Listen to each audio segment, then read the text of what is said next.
You know, Steve was a teacher. He taught me the value of focus, the importance of simplicity, the fact that making things simple is so much harder than making things complex. For those of us that were fortunate enough to work with him, he was the teacher of a lifetime. Hi. Hi, how are you doing? Great. It's my first job interview in a while. What is the first thing that you remember being good at? I think math, surprisingly. You know, I was a pretty good student, and I loved math. I loved figuring out complex equations and so forth. And I wanted to be an engineer. And so math and engineering really went well together. Tell me about the first job you ever had. Oh, my first job was delivering papers. And I was about 12 years old. Everybody was sort of expected to work in my family. And I'd get up at 3 in the morning, pick up the stack of papers and start throwing. And usually come back and take a nap before school. Throwing papers helped start my college education. And I was the first person in my family that went to college. I knew that being able to do that was a privilege that I needed not to waste. Everyone saw college in those days, and hopefully today, as opening many doors and being able to stand on the shoulders of your parents, that education would do that. Your first job after you graduated from Auburn was at IBM. Yes. Tell me about your first day. I started at the beginning of January of '83, and I drove with everything I owned in my car, rented an apartment, my own apartment for the very first time, and had no furniture at all. I was sleeping on the floor for a while before I could afford to actually buy a bed. It was the first time I really had to dress up to do anything. Other than maybe go to church. But it was a marvelous place where there were a lot of really smart people from all around the world. When Steve Jobs recruited you to join Apple, you said you trusted your gut. How did you know you made the right decision?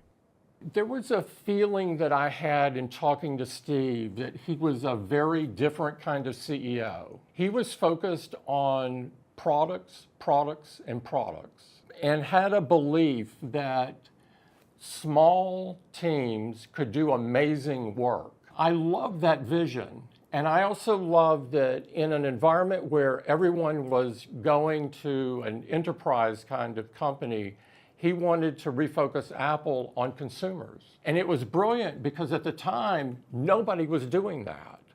Everybody thought you could not make any money selling to consumers.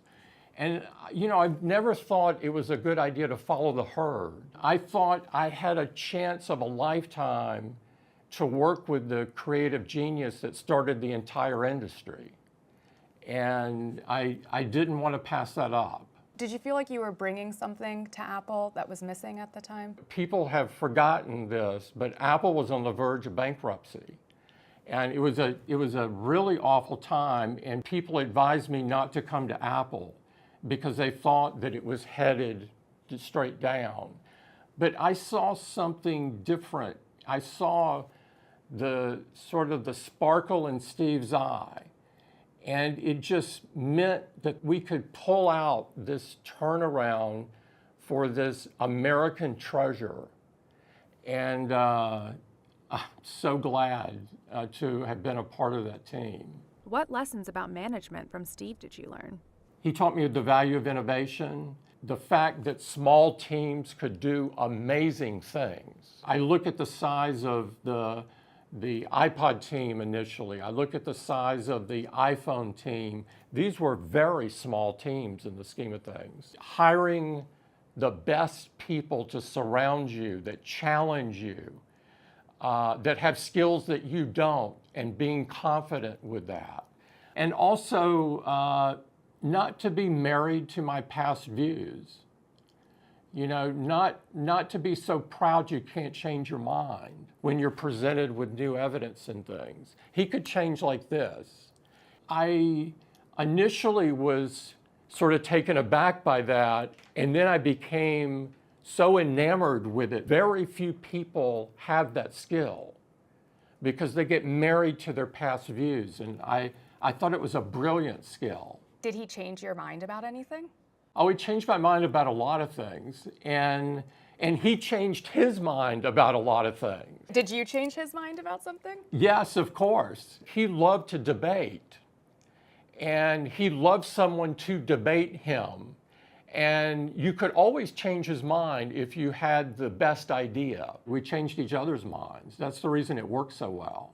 Where does your passion for understanding logistics come from? Manufacturing has always interested me because I'm very curious about how things are made. I like to go to factories and see how things are put together, how they're created. My degree is in industrial engineering, my undergraduate degree.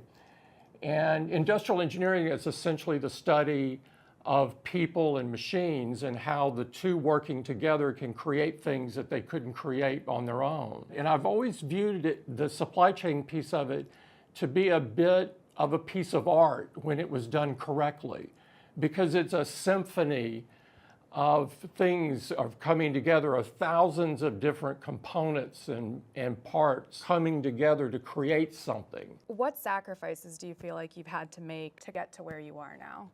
Sleep. And fortunately, I love coffee. How much coffee are you drinking a day? Many cups. Please do not benchmark that. So tell me about your morning routine. How do you start your day?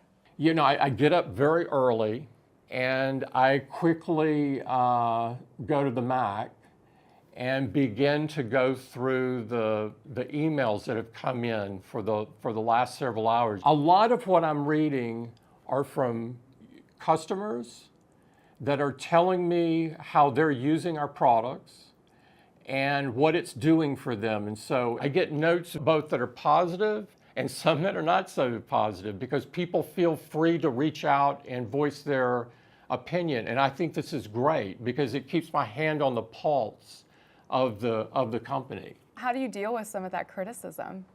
I have relatively thick skin, and so I try to internalize it and ask myself, well, is that accurate or not?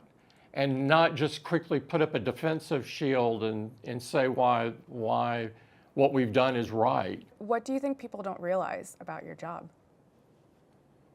How much fun it is. At times I hear some other CEOs talk about how terrible their jobs are. Mine is fantastic. I love it.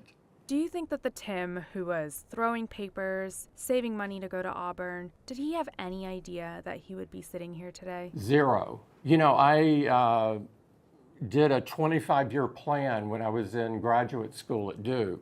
And the first year or two was reasonably accurate. After that, it wasn't worth the paper it was written on. You know, life has a way of happening and throwing you off from some well-crafted plan.